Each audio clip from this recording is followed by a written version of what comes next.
દોસ્તો, છેલ્લા સવા મહિના કરતાં પણ વધારે સમયથી આપણા પોતાના યુવાનો પોતાની વ્યાજબી માંગણી લઈ અને સરકારની સામે બેઠા છે. માંગણી બહુ જ સિમ્પલ છે. પહેલા તો એક જ માંગણી હતી, પાછળથી સમય સંજોગ પ્રમાણે બીજી બે માંગણીઓ ઉમેરવાની જરૂર ઊભી થઈ. એક જ માંગણી હતી કે શિક્ષણ મંત્રી રાજીનામું આપે. શિક્ષણ મંત્રીને બચાવવા માટે થઈ રેલવે સ્ટેશનો બંધ કર્યા, આખા દેશની આર્મી ઉતારી દીધી, ગોળીઓ મારી, પેલેટ ગન, દંડા માર્યા, મહિલાઓ સાથે બદતમીજી કરવામાં આવી.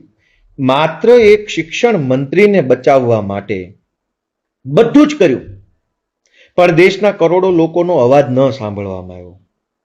અને આવું થયું એટલે બીજી માંગણી ઉમેરાઈ કે ભાઈ જે આંદોલનકારીઓ છે, વિરોધ પ્રદર્શન કરનારા આપણા દેશના યુવાનો છે, એની સામે આકરા પગલાં ન લેવા, પોલીસ કાર્યવાહી ન કરવી, કેસ ન કરવા, અને કર્યા હોય તો એમાં હેરાન ન કરવા, આ માંગણી ઉમેરાઈ.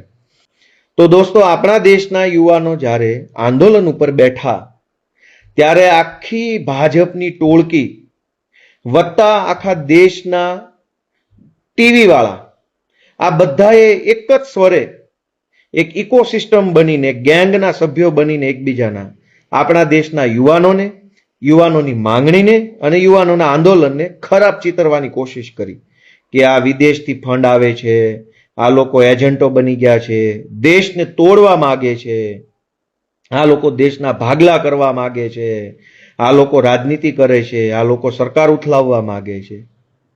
અરે આ શું વાહિયાત વાતો છે? જ્યારે દેશમાં કોઈ મુદ્દો બને અને જનતા આંદોલન ઉપર આવે એટલે ભાજપની ટોળકી, કહેવાતા કુબુદ્ધિજીવીઓ, કહેવાતા પથ્થરકારો અને ગોદી મીડિયા, આ બધા જ લોકો આંદોલનને ખરાબ ચિતરવામાં લાગી જાય. થોડાક વર્ષો પહેલા ખેડૂતોનું આંદોલન થયું હતું 3 કાળા કાયદાની વિરુદ્ધમાં. ત્યારે પણ કહેવાતા કુબુદ્ધિજીવીઓ, પથ્થરકારો અને ગોદી મીડિયા બધા એક સાથે આ ખેડૂતો નથી, ખેડૂતોની આડમાં રાજનીતિ થઈ રહી છે, વિદેશથી ફંડ આવે છે, સોરોસનું ફંડ આવે છે, ડીપ સ્ટેટ એજન્ટ છે, વગેરે વગેરે વગેરે. વિદ્યાર્થી આંદોલન થયું તો પાછા બધા પથ્થરકારો, બધા ગોદી મીડિયા અને કહેવાતા કુબુદ્ધિજીવીઓ, આ બધા જ લોકો, વિદ્યાર્થીઓ વિદેશથી પૈસા આવે છે, વિદેશના હાથો બન્યા છે, ડીપ એજન્ટ છે, સોરોસના પૈસા આવે છે.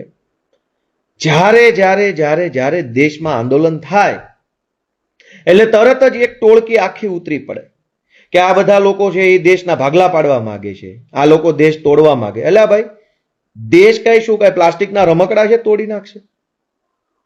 આ દેશ શું કઈ લાકડાનું ટેબલ છે તોડી નાખશે? આ દેશ શું કઈ ખુરશી છે તો તોડી નાખશે? શરમ નથી આવતી ભાજપના બધા અંધભક્તોને આવું બોલતા? અને ભાજપ પાર્ટી ક્યાં દૂધે ધોયેલી પાર્ટી? ભાજપનો જન્મ જ આંદોલનોમાંથી થયો. ભાજપે કઈ ઓછા આંદોલન નથી કર્યા. એણે આખો દેશ માથે લીધો હતો. નાની વસ્તુની અંદર આંદોલન ઉપર ઉતરી જતા હતા, નાની વસ્તુમાં, હકશુલ્લક વસ્તુઓમાં.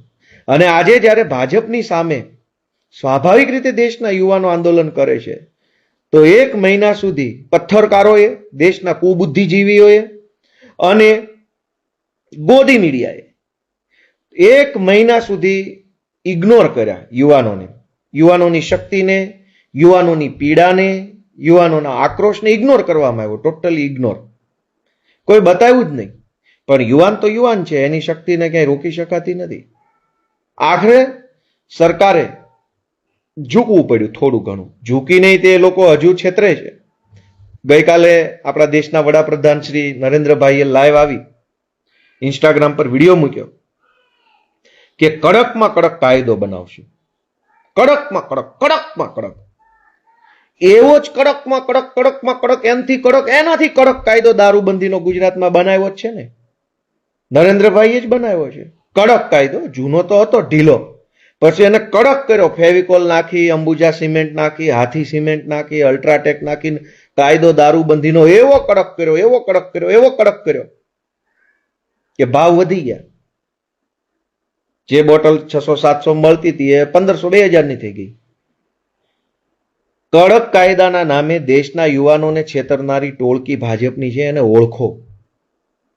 કાયદો પહેલા મને યાદ છે 2017માં અલ્પેશભાઈ ઠાકોરે આંદોલન કર્યું દારૂબંધીની વિરુદ્ધમાં, ત્યારે 17ની અંદર એક એમેન્ડમેન્ટ લાવવામાં આવ્યું, કાયદામાં સંશોધન, સુધારા બિલ કહેવાય જેને. અને એ વખતે સરકારે એવો દાવો કર્યો કે કાયદા એટલો કડક કર્યો, એટલો કડક કર્યો, એટલો કડક કર્યો કે હવે ખેર નથી. અને આજે શું હાલત છે લ્યો, ગાંધીનગર સચિવાલયમાં હોમ ડિલિવરી મળે એવી માહોલ છે અત્યારે. તો કાયદો કડક કરી નાખવાથી કઈ થઈ નથી જવાનું. ઈરાદો કડક કરો, દાનત કડક કરો, વિદ્યાર્થી પ્રત્યેની તમારી સંવેદનાઓને કડક કરો, તો કંઈક ફરક પડશે. ખાલી કડક કાયદો, કડક કાયદો, કડક કાયદો, કડક કાયદાથી શું છે? પોલીસ જ્યારે સાચા આરોપીને પકડશે જ નહીં તો કડક કાયદો શું કરી લેશે? અત્યારે ગુજરાતની પરિસ્થિતિ જુઓ કે દારૂબંધીનો કાયદો કડક હશે અથવા છે, પણ વેચવા વાળા નહીં પકડાય, ખાલી પીવા વાળા જ પકડાય, તો કડક કાયદો શું કરી લેશે? ચાલો, કાયદો તો ખૂબ કડક છે, પણ માત્ર પીવા વાળા પકડાય છે, વેચવા વાળા તો નથી પકડાતા. તો કાયદો કડક કરો તો પેપર ફોડવા વાળા નહીં પકડાય. ફોડેલું પેપર લેવા વાળા વિદ્યાર્થીઓ કે કોઈ લેભાગુ તત્વો કે કોઈ લાલચુ કે વધારે પડતા મહત્વકાંક્ષી નાના નાના માણસો હશે એ પકડાશે. એકચ્યુઅલમાં પેપર ફોડવા વાળા, પ્રિન્ટિંગમાંથી કે પેપર જ્યારે ડ્રાફ્ટ થતું હોય ત્યાંથી, અથવા ટ્રાન્સપોર્ટેશન સમયે, અથવા એનું સ્ટોરેજ કર્યું હોય ત્યાંથી જે ફોડવા વાળા છે. હવે આ ભાજપનો જો એક આવી ગયો છે, મારે માં આમે ગાળો લખે છે આમાં, ભગવાન તને 100 વર્ષનો કરે ભાઈ. અને આવીને આવી ગાળો બોલતો રહે ને તારા મમ્મી પપ્પાનું નામ રોશન કર કે કેવા ગાંડા પાક્યા છે. તો કાયદો કડક, પણ કાયદાનો અમલ કડક નહીં થાય તો એની શું? જો કાયદો તો ચોપડીની અંદર લખેલો પડ્યો છે, એનો અમલ કરાવનાર, કાયદાની ચોપડી સજીવ નથી, કાયદાની ચોપડી નિર્જીવ છે. કાયદાનો અમલ કરનારો અમલદાર સજીવ છે, પણ અમલદાર છે એ જોશે પેપર કોણે ફોડ્યું, તો કે ભાજપના નેતાના સાઢુભાઈએ, એટલે તરત પોલીસ છે એ કલમ નહીં લગાવે, કાયદો નહીં લગાવે, ધરપકડ નહીં કરે, ચાર્જશીટ નહીં કરે ટાઈમસર, અને એના પુરાવા એકઠા નહીં કરે. તો શું મતલબ છે કડક કાયદાનો? કડક કાયદો કડક છે કે કડક નથી એ પ્રશ્ન જ નથી, તમારો ઈરાદો જ ખરાબ છે. અને બીજી વાત, ઈરાદો કેમ ખરાબ છે એને સમજીએ આપણે. કે વિદ્યાર્થીઓ 1.5 મહિનાથી આંદોલન કરે છે. શરૂઆતમાં તો એમ કહેવામાં આવ્યું કે આ વિદ્યાર્થી ખોટા છે, દેશ વિરોધી છે, દેશદ્રોહી છે, દેશની વિરોધમાં નારા લગાવે છે, અને હિન્દુ વિરોધી છે, સનાતન વિરોધી, ખૂબ બધા કીચડ કાદવ ઉછાળવાની કોશિશ ભાજપે, પથ્થરકારોએ અને કુબુદ્ધિજીવીઓએ કરી. પણ યુવાનો રોકાયા નહીં, એટલે ગઈકાલે જ કેન્દ્રના શિક્ષણ સચિવને બદલવામાં આવ્યા, નામ એનું મને યાદ નથી. ભાઈ, સરકાર પેપર ફૂટે છે એને લઈને ગંભીર હોત, પેપર ફૂટે છે એના કારણે વિદ્યાર્થીઓ આત્મહત્યા કરે છે એ વાતનું સરકારને દુઃખ લાગતું હોત તો શિક્ષણ સચિવ ગઈકાલે રાત્રે ન બદલ્યો હોત. શિક્ષણ સચિવ આજથી 2 વર્ષ પહેલા જ્યારે નીટનું પેપર ફૂટ્યું ને ત્યારે જ બદલી નાખ્યો હોત. પણ નીટનું પેપર ફૂટ્યું, શિક્ષણ સચિવ ન બદલાણા. એ પછી બીજા 50 પેપરો ફૂટ્યા, દેશના શિક્ષણ મંત્રીની ટ્રાન્સફર ન થઈ. 1 મહિનાથી યુવાનો ઉપવાસ ઉપર બેઠા છે, આંદોલન ઉપર બેઠા છે, શિક્ષણ સચિવની બદલી ન થઈ. ગઈકાલે લોલીપોપ આપવાના ભાગ સ્વરૂપે શિક્ષણ સચિવની બદલી કરવામાં આવી. એ બતાવે છે કે સરકારનો ઈરાદો ખરાબ છે. શિક્ષણ સચિવની બદલી પાછળ પણ ઈરાદો સારો નથી જ. શિક્ષણ માટેનો ઈરાદો હોત, યુવાનો માટેનો ઈરાદો હોત તો શિક્ષણ સચિવ આજથી 2 વર્ષ પહેલા નીટનું પેપર ફૂટ્યું ત્યારે જ એની ટ્રાન્સફર કરી નાખવાની જરૂર હતી, પણ એની ટ્રાન્સફર ન કરવામાં આવી. અને એટલે આ જે ટ્રાન્સફરના નામે જે છેતરવાનો ખેલ હાલે છે એનાથી કઈ શિક્ષણ વ્યવસ્થા સુધરવાની નથી. સૌથી મહત્વનો પ્રશ્ન કે શિક્ષણ મંત્રી રાજીનામું કેમ ન આપે? અને કેટલાક કુબુદ્ધિજીવીઓ, કેટલાક પથ્થરકારો અને કેટલાક ગોદી મીડિયાના માણસો દેશને જ્ઞાન આપવા નીકળી પડ્યા છે. ક્યારે? જ્યારે આપણા દેશના યુવાનોએ 1.5 મહિના સુધી સંઘર્ષ કરીને દેશ આખાનું ધ્યાન ખેંચ્યું મુદ્દા તરફ, ત્યારે પથ્થરકારો, કુબુદ્ધિજીવીઓ અને ગોદી મીડિયાએ જો જ્ઞાન જ આપવું હતું, કંઈ પણ જ્ઞાન, ભલે તમારો જે વિષય હોય, તમારું જે કાંઈ જે કાંઈ તમારી માન્યતા હોય એ તમારે કહેવી હતી. તો 2 વર્ષ પહેલા નીટનું પેપર લીક થયું ત્યારે કેમ ન બોલ્યા? ત્યારે જ આ બધું જ્ઞાન આપી દેવું હતું. પણ હવે કેટલાક કુબુદ્ધિજીવીઓ અને પથ્થરકારો એવું જ્ઞાન આપે છે કે રાજીનામાથી શું થવાનું છે, એનાથી કઈ થોડું સોલ્યુશન આવવાનું છે. ભાઈ, સોલ્યુશન લાવવાનો પહેલું સ્ટેપ, પહેલું પગથિયું તો રાજીનામું છે. રાજીનામું આપશે તો શિક્ષણ મંત્રીને, શિક્ષણ વિભાગને અને નોકરી કરનારા તમામ લોકોને ખબર પડશે કે જો આવી હાલત થાય બહુ વધારે પડતા ઉછળીએ તો. હવે જો શિક્ષણ મંત્રી જ જવાબદારી સ્વીકારવા તૈયાર નથી તો સોલ્યુશન જ ક્યાંથી આવવાનું છે?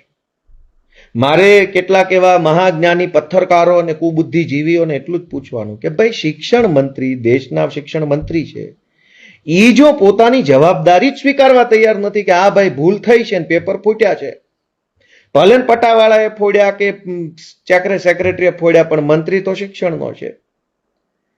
શિક્ષણ મંત્રી પોતાની ભૂલ સ્વીકારવા જ તૈયાર નથી તો સોલ્યુશનની તો ક્યાં વાત જ રહી? તો દેશના યુવાનો એ જ તો કહે છે ને કે પહેલા તો તમે રાજીનામું આપો અને સ્વીકારો, અંગ્રેજીમાં એકનોલેજ કરો. એકનોલેજ કરો, માનો કે ભૂલ થઈ છે. હવે તમે ભૂલ જ માનવા તૈયાર નથી તો સોલ્યુશન ક્યાંથી આવવાનું છે? ધારો કે કોઈ કાચની વસ્તુ હાથમાંથી પડી ગઈ અને તૂટી ગઈ.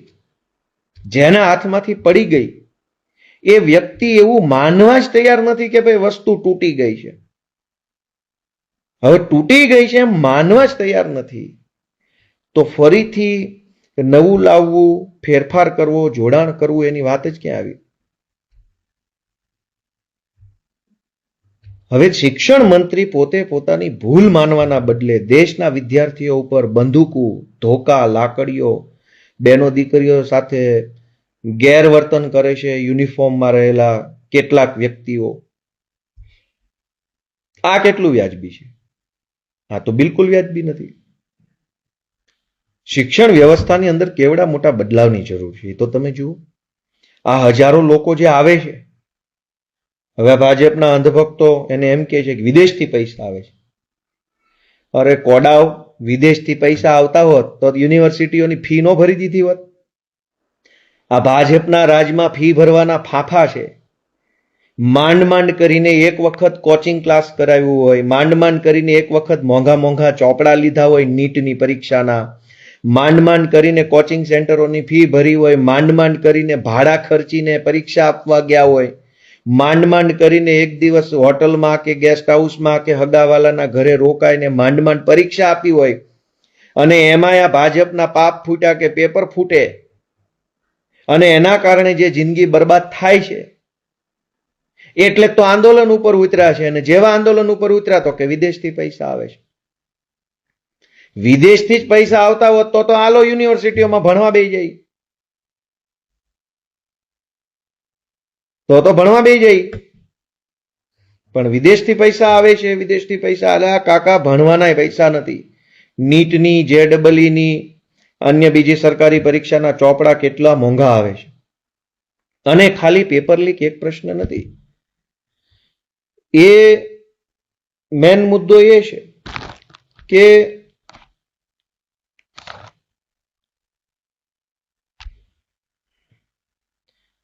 આજે દેશના વિદ્યાર્થીઓ હજારો પ્રશ્નો સામે ઝઝૂમી રહ્યા છે. જેમ કે પ્રાઇવેટ શાળાઓ, પ્રાઇવેટ કોલેજો, ખાનગી કોચિંગ ક્લાસો, આ બધાનું એક આખું ગઠબંધન છે. એડમિશનના નામે લૂંટ, સિલેબસના નામે કેટલી બધી લૂંટ, યુનિફોર્મ, આ તે, હજારો ટેન્શન, હજારો પ્રકારના તણાવમાંથી એક વિદ્યાર્થી પસાર થાય છે ત્યારે માંડ ક્યાંક પહોંચે છે. અને દેશની સરકારને હજુ પણ એટલી શરમ કે ચિંતા નથી. હજુ એટલી શરમ નથી કે ભાઈ એક શિક્ષણ મંત્રીનું રાજીનામું લઈ લો તો ક્યાં દેશ ભાંગી જવાનો છે. દેશના કરોડો યુવાનો જ્યારે એમ કહે છે કે જવાબદારી સ્વીકારો, આ તમારાથી આ થયું છે, તો રાજીનામું નહીં લેવાનું. તકલીફ શું છે રાજીનામું આપવાથી? અને આ દેશમાં કઈ થોડું ઇતિહાસની પહેલી વખત રાજીનામું છે. દેશના ઇતિહાસમાં અનેક પાર્ટીના અનેક નેતાઓએ અનેક વખત રાજીનામા આપ્યા છે. નવી ચૂંટણીમાં ફરીથી જીતે તો ફરીથી બને, એ પછીનો વિષય છે. હાલ આપવામાં શું એને એટલો બધો અહંકાર છે કે રાજીનામું નહીં આપીએ, ગોળીઓ ચલાવવી, દંડા મારવા, જેલમાં પૂરવા, એફઆઈઆરો કરવી, પણ રાજીનામું નહીં આપે. અને આપણા દેશની વ્યવસ્થામાં બેઠેલા લોકો તો જુઓ. છેલ્લી વાત કરીને મારી વાત પૂરી કરું કે અંગ્રેજો આ દેશમાં આવ્યા ત્યારે કઈ 1 લાખ, 2 લાખ, 5 લાખની સંખ્યામાં નહોતા આવ્યા. અંગ્રેજો તો મુઠ્ઠીભર માણસો વહાણમાં બેસી અને દરિયો ખેડતા ખેડતા દેશમાં આવ્યા. પછી અંગ્રેજો પાસે પોલીસ હતી, અંગ્રેજો પાસે જેલ હતી, જેલર હતા, બધું જ હતું. ઈ કોણ હતા? ઈ થોડા કઈ બ્રિટનથી કે ઇંગ્લેન્ડથી લાવ્યા હતા. એ આયના જ હતા. અહીંથી એને એટલા માણસો મળી રહ્યા જે અંગ્રેજોની પોલીસમાં પોલીસવાળા બન્યા. કોઈ અંગ્રેજોની જેલનો જેલર બન્યો, કોઈ અંગ્રેજોનો સિપાહી બન્યો, કોઈ અંગ્રેજોનો સૈનિક બન્યો. પછી અંગ્રેજોએ કીધું કે બેટા આવ જાઓ મારો ભારતના લોકોને, તો માર્યા. કઈ અંગ્રેજો ત્યાંથી 1 લાખ પોલીસ વાળા લઈને અહીંયા નહોતા આવ્યા. 200-500 અંગ્રેજો આવ્યા હતા એવું ઇતિહાસમાં લખ્યું છે.